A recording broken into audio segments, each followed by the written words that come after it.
So welcome to part 2 of sprinkler systems. Today we're with Corey again with Century Fire Protection, and we're going to go over actually taking a sprinkler system down. We had a lot of positive feedback on the alarm panel, and we wanted to focus on what it looks like wintertime. We have multiple systems breaking or going out of, freezing over, and the day after the freeze, we're running 30 or 40 calls of taking a system down. So we're going to go over how to properly take a system down. Then we're going to go inside and look at the alarm panel and what that looks like to be able to silence and put the system on test if we need to, and talk a little bit about the paperwork. So part 3 of this series is we're going to interview someone from the Bureau, and they're going to go over the actual paperwork and what's required every time we take a system out of service. But as far as taking a system down, it never fails. We catch a big freeze. The day after the freeze, we're sending out brush trucks, and we're taking probably 30 a day out of service because it busted pipes out in the foyers or whatever, then in the common areas where they're able to freeze. I have understood the new code now requires all dry systems on the exterior. We're used to some of our 20-year, 30-year-old buildings, they're wet systems on the exterior. Yes.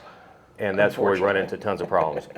But when we come in here, the difference between a dry system and a wet system, how do we know when we get to the panel or when we get in here to the system, what is dry and what is wet? So probably the biggest telltale sign is your two gauges on the system. On a wet system, essentially they're going to be reading initially the same pressure on them. On a dry system that is not tripped, they will actually, the air pressure is actually your top gauge. Okay. And it will actually usually run somewhere between 35 and 45 pounds PSI. If it's actually tripped on a dry system, both of those gauges are going to read the exact same thing. Okay. Kind of your telltale sign that is the system that's actually tripped if it's a dry system. On top of that, all of your dry systems, at least in the industry, what we call them is slobber cups. Kind of looks like a little bowl on the top of a pipe. It's usually on the back kind of corner of one side or the other. Okay. Is your other, I guess, visual quick reference that that's actually a dry system. Gotcha. If it don't have that slobber cup, most likely it's a wet system. And also, when we enter, most of the time we'll find an air compressor either on the ground or set up. Correct. Okay. That is correct. And and if that system's actually tripped, a lot of times that compressor will actually be running as soon as you open the door. Correct. Kind of another telltale sign that there's something, I guess, tripped or wrong with the system out of compliance is that compressor continuously running. Okay. And a lot of, coming from downtown, a lot of our systems, we had multiple risers. I mean, there might be a bank of 15. Yep. 1 through 3, 4 through 6. And when we come in here and we've already investigated and the brakes on floor 4, we can cut down or shut down just floor 4 through 6 without taking the entire system out, correct? Correct. And that's done if we were just going to take out this system and not all of the systems, or how do we take down the whole entire system? I guess is my question. So wherever your water flow and gauges are actually at, the closest tamper underneath of that is what's actually going to section off that one riser. Okay. If you actually follow the pipe back, this particular tamper will literally shut off water flow to all 3 of those risers at once. So if we're in a situation where we're not sure what floors or what section of the building, then we can just go straight to the main control and take that down. Yep, you sure can. Okay. The other telltale sign, you walk in, you've got 3 of them. Only one of them is more likely actually running water. Okay. Your gauges are not going to be sitting still like these are. They'll actually be bobbling around from that water flowing through the pipe. Perfect. Okay. Sometimes you can actually, depending on how heavy the water flow is, you can actually hear it in the pipe. A lot of times in a room like this, you come in, you'll hear the water flowing, but you're not sure exactly which one. Correct. Look at the gauges. Okay. If they're bouncing, that's going to be your culprit. Okay. That's the one losing water. And out another in the- question I had from someone was, if it's in the middle of the night, we can't get this thing shut down, who can we call and try to get information from on how to possibly shut this thing down? So every one of your risers should have similar tags to this on there. Should be pretty much a stack of them because they're required to be on there at least 5 years. If you actually flip the top tag over, which you can actually check the date on them too. So this particular tag was put on here in August of 23. If you actually look at the one behind it, their card's off a little bit, but it was done in like 19 or 20. I'm sorry, it was 23 of March actually. So that one's older, you can obviously tell. So your newest one, if you flip it over, the actual company information and phone number will be on the back of that. Okay, So you can actually call that number right there. perfect. That will at least get you to the last company that was out here Okay. touching the system, doing anything with it. So if we're at a standstill and we can't get anything done, then we can call that number and hopefully they can help us Yeah, kind of as a last resort. as a last That's- resort, yep, yes, okay. Perfect, Absolutely. okay. So, Absolutely. well, we'll just pretend that we got a call for water flow. We arrive on scene and third floor, which we'll say this is the third floor, Okay. and we're gonna take this system down and shut it down and drain it. Because our alarm panel, what would it show on the alarm panel? Just water flow, Yes. hopefully and 4-3? Yeah, or- it actually should dictate which riser is actually flowing on the fire alarm panel. Perfect. That description is supposed to be in there. Okay, Whether it's riser 1 or floor 1 or whatever that particular Okay. building description may be. so like we arrive here, so we're watching our gauges and they're moving. Those Yep. gauges aren't, so we're gonna take this one down Yep. and drain it. So So our first step when we're doing this, that tamper, okay, and usually as quick as you can turn them. Some of them are a little freer running, okay, but this indicator on the front of most all of the tampers basically tells you what direction that flapper inside to actually seal that off is. now, So once you get that turned and it stops and you're not able to actually turn it by hand anymore, you should be good. now do we have, like what we were talking about earlier, if that tamper switch in there or the valve is messed up and it's still leaking past, then in that situation, this is off, but we're still running water through here. Yes. We're gonna have to cut it at the main drain. Yes, you would Okay. actually want it to cut at that one. Okay. And once I got to a point that it's not turning anymore, as you can tell, that indicator is running perpendicular to the pipe, Okay. indicating that that valve in there is actually shut now. Okay, Obviously, the other thing, once that's shut, these should stop bouncing around too. Okay. And it will actually so start now water has dropping. stopped from here going to the sprinkler system, Correct. but we're still an alarm. Still an alarm, and the pipe is literally still full of water. Yes, so now we need So to. wherever that breaks at, you're still getting tons of Okay. water. So how flowing out do of we, there. so once this is done, how do we drain that pipe to be able to get all the water out? So each particular one should have its own drain. Okay, This one, it's literally actually on the back side here. And the actual valve is right here on the side of it. okay, You can actually drain these as quick or as slow as you want to. okay, Obviously, a quarter turn valve like that, if you want it all the way open, you would actually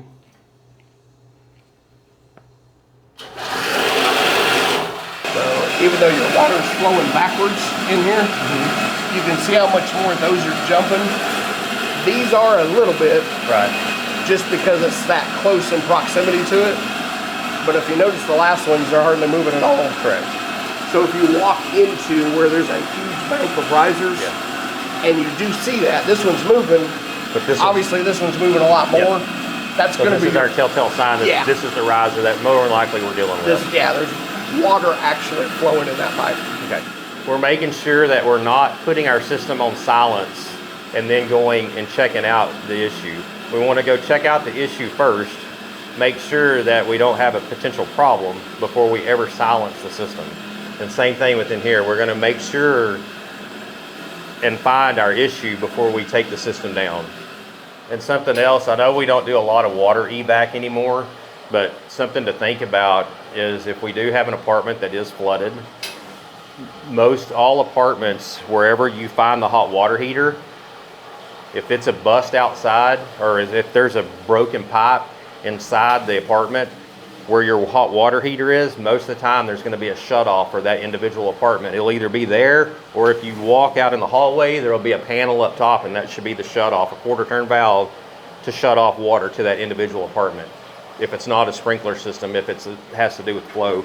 Also think about taking the toilet off and using that for your squeegees to be able to get the water out. So as of right now, even if we went inside and hit silence, it's still gonna alarm because we're still flowing. Because it's a water flow, Yes.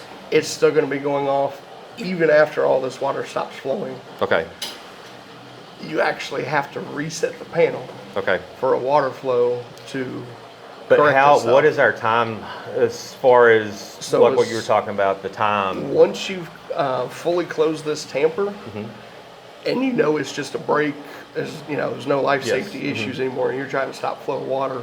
Once the tamper is closed, you can press reset on the panel, and it should reset, and the water flow switch should not go off again. Okay, Because the water is no longer flowing Yes. up, it is flowing back down. So, but it has to be completely drained. We can't, well- like right now, going in there and hitting the reset would not. yes, actually you can. As Okay. long as this tamper is shut, stopping that flow of water. The only way this flow switch actually detects water flow is Up. it flowing up or through the pipe basically from the street side. Gotcha. So right now, that water flow you actually hear is coming back down that pipe. Okay, That's not gonna set the water flow switch off. perfect. Okay, So as long as your tamper for that system and you actually know that that's the water flow switch that's causing it, Yep. as soon as you can get this tamper completely shut, you can reset the panel and Okay. it should not come back on again. okay, If by chance it did, sometimes you have to hit it, reset it a second time. Because you may have done it quick enough that the timing, you're faster than what the system's actually thinking about it. Correct. So it's actually still in alarm, the switch on it. Now, you as an alarm, I mean, since you monitor alarms as well, Mm-hmm. what does that look like on your end when we take, say, floor 3 through 6 down? Can you see that we've taken this system down, but you still have floors 1 and 2 and 8 and 9 still up? Yep, you sure can. Okay. Because it's actually, so right now on the panel, since we didn't actually have flowing water, we don't have an alarm, we have a supervisory on the fire alarm panel right now. All of these tampers, and as you can see, they're connected with boxes and wiring and stuff. All of these tampers are actually monitored. As soon as you turn that about 2 turns, the panel has already started beeping Yes. and shows the supervisory light up. Okay. And it will actually tell you that, tamper switch for system 3. Now, if we Will walked actually be on in, the panel. what would the panel show? And I don't remember if I asked you this in the beginning, but if we're flowing water from a busted head, what would that show on the panel? So that one's gonna show an actual fire alarm, Yes, so that'll be not your red light. supervisor. Yes, Yep. And that's And we went why all over your that kind of sound's going off. in number 1 or in video 1. Correct. As far as the difference, but that's something to know when you're looking at the panel. That way you know if you're looking at a tamper switch or if you're actually flowing water. Yep. And they will abbreviate, because depending on the panel, you've only got so many characters. So obviously WF is water flow. A lot of times it'll be abbreviated. It won't say spelled out water flow. It'll be Okay. like WF Okay. or something similar to that. Okay. Sometimes they'll put WAFL as an abbreviation because they don't have enough characters to write all of that out. Right. And they're trying to get as much information in there as they can with how many other characters I they got you. have. Okay. So when we arrive at a facility like this, a huge complex, what's a telltale sign of which riser room we're dealing with? So the actual horn strobe will actually be going off. Now, if there happens to be multiple riser rooms on the building, there could be one at each riser room and they're both going to be going off. Okay. Possibly, if there is just one going off, that's actually going to be the one you want to go to. Okay. But if there's multiple riser rooms, there could be 2, or even if the building's big enough, there could be 3 riser rooms. They try and limit that. Just obviously for your guys' sake, so you're not trying to run around and figure out which riser room you need Correct. to go to.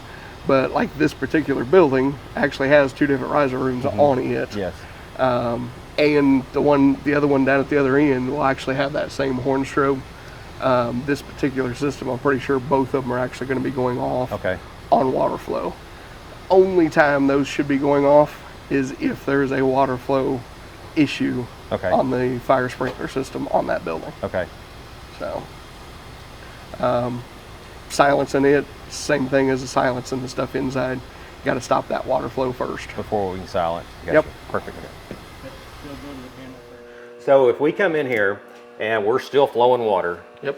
and I try to silence the system, we realize it's not an emergency situation, but Correct. I try to silence the system. Will the system silence if water is still flowing and the tamper has not been shut off yet? It will not, unless the system was not installed properly. Okay.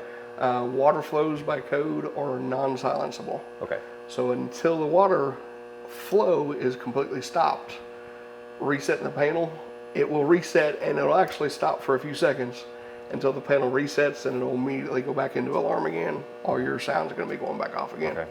So as soon as you can get the tamper closed completely, and I would suggest giving it at least 10-15 seconds or so once you've got that tamper completely closed, then reset the panel. Once you've done that, it should actually shut off Okay. on the reset and quit actually making any sound in the building. And one troubleshooting on that is, say that tamper's bad. If we've done this and we still want silence, maybe we need to shut the main valve off. You may have to, because yeah. that tamper switch on floor 2 to 3 is bad. Correct. Possibly could Yep. be one of the issues. Yeah, So, there's basically a rubber ring around it. Rubber, as we all know, will deteriorate over time. Right. So, okay. but yeah, it could be leaking a little water past. So if it will not, if you reset it, it goes back off again. You try it a second time, still going back off again. Follow that line back down to where the water is actually coming in the building. Okay. Shut that tamper off, and you actually should stop the actual water flow coming in Perfect. to be able to shut that and be able to reset it and stop the sound where everybody's trying to yell at you to Yeah. be quiet. Yeah, no kidding, right? At 2 in the morning? Exactly. Yes. All right. Good deal. So the difference between a supervisory signal, will the fire department, if it's a tamper switch, will the fire department normally get called if it's supervisory? No, they Okay. will not. Only on alarm, Okay. whether it be any type of alarm, a smoke detector, someone pulls a pull station, or like we was just looking at, the actual water flow or water flow switches going That off. should be the only time that the fire department actually gets called. That's So correct. we've got the call, water flow. We arrive on scene, check the panel, and what if something? So this current panel, the LED is about to go out. Yep. So we can still see though by The actual LED lights the on actual there. LED lights what Yeah. that's meaning. So that tamper is still actually closed, and you're going to clearly see the yellow light with the actual supervisory. And I was talking about abbreviations. That's actually abbreviated SUP Okay. instead of it being written all the way out as supervisory. Now, if somebody had pulled a pull station instead of supervisory, it would be reading trouble, correct? No, if they pull the pull station, it's going to be showing fire alarm, Okay. and that red light's going to be on. So when would the trouble light? Trouble's going to be like your actual batteries are bad in a panel. Okay. It's going to throw trouble. And is that something, if it's trouble, will we get that call? You will not. So supervisory and trouble, we shouldn't get that call. Correct. Okay. So if you guys get a call and walk in to the panel and there's not a red light on the panel, somebody's already reset it Okay. before you got there. Yes, which has happened. Oh yes, I'm sure it happens quite often. Yes, it does. And we were talking outside a little bit about the delay on the switch. Yes. And I forgot to put that in, but can you explain a little bit what that looks like if we're not hearing anything yet, even though there's water flow? So the water flow switches that are on each one of those risers and will depict which one's actually going off. They actually have a retard delay in the actual tripping of the contacts in them. By code, they're actually supposed to be anywhere from 30 to 90 seconds. If they're not within that range, it technically doesn't meet code.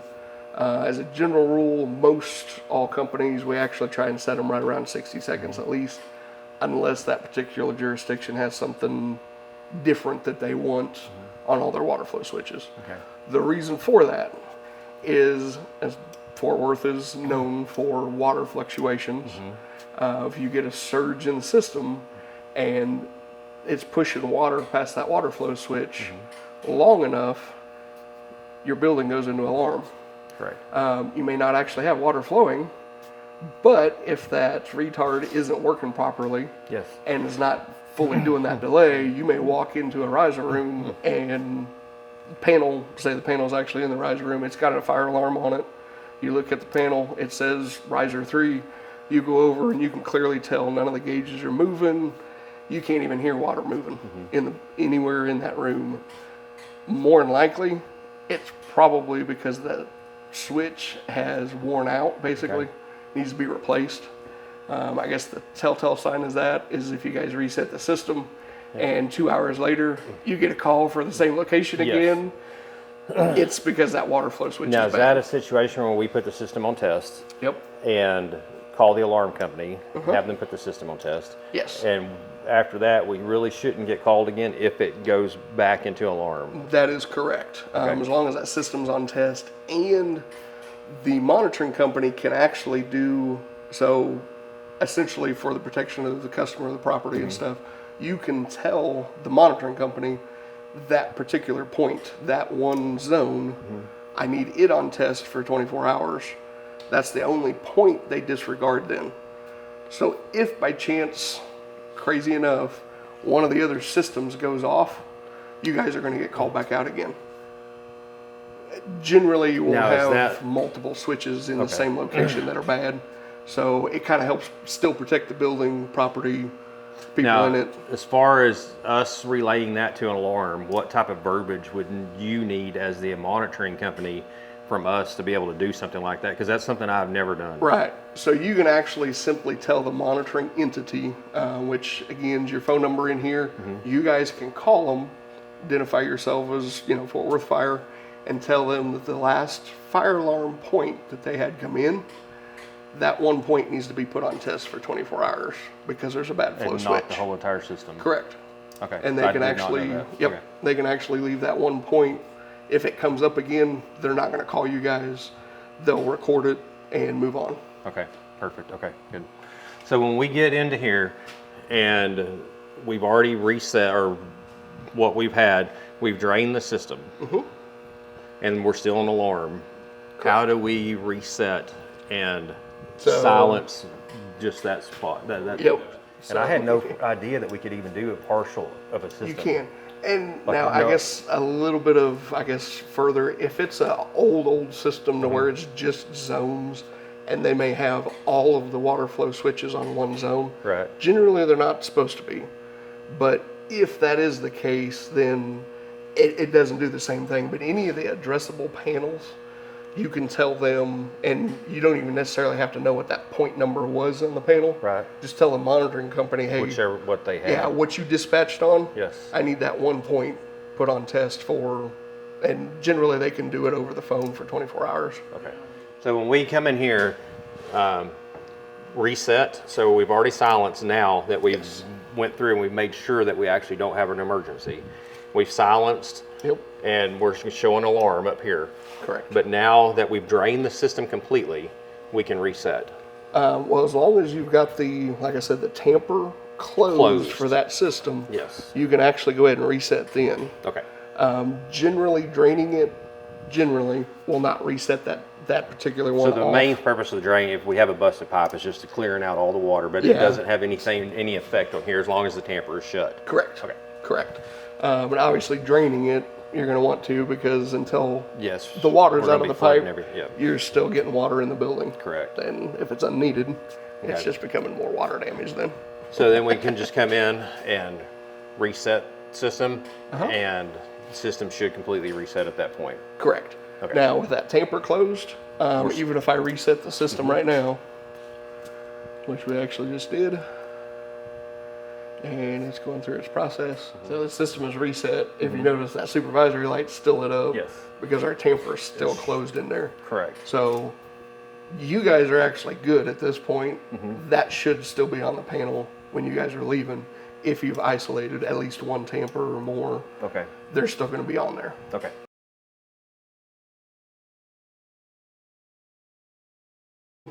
That will actually be bouncing around. Once that gets pushed down is when that timer, if you will, actually starts. If you ever needed to manually stop it, you can actually just literally hold that up, reset the panel, and as long as someone here's holding that from bouncing down, it actually won't, the system won't go back off again. So, a lot of the newer ones now, which these actually look newer, but they're not that new. Yeah. So it's a little bigger, I guess, fork almost in them. And I don't know if you noticed or not, but the screws in these are not normal screws. Okay. So a regular screwdriver generally is not going to pull these off. They're Right. actually tamper resistant. Okay. But the tool to actually do these is actually supposed to be in your head box in Okay. the riser room. Okay. Majority of the time you won't find them because someone else comes in behind the guys that installed it and they Take it. swipe it. Gotcha. But if that's in there, the newer switches now will allow you to slide that, because basically all it looks like is an Allen wrench. You can actually slide that in the hole and it'll keep those from dropping Okay. down while you're filling the system up. I got you. Okay. Might not be a bad idea to everybody have one of these. Right. Correct. Just have one. If they ever needed to get into them, yeah. If they ever needed to get into one. Because those, like I said, those, and the caveat, so these are potters. There's potters and there's system sensors out there. Unfortunately, that screw size, the head size, It's different on is all. different between the two. That's why I say one of these, Yeah. because it has every one. Oh yeah. Yep. This is the, I think the system sensor is actually a little smaller than what the potter is. I got you. All right. Well, Corey, thank you so much once again. Absolutely. Great information, and hopefully this will be disseminated throughout the fire department, and we'll be able to handle situations like this a little bit better. Awesome. So, and part 3, we might be hollering at you to get some more questions, because Anytime. people are sending questions to me. So Oh, maybe we perfect. do a part 3 and kind of get some more answers and stuff. Absolutely. Because I know I definitely learned some stuff today. So once Awesome. again, thank you so much, and we Great. appreciate it. I appreciate having me. How's that?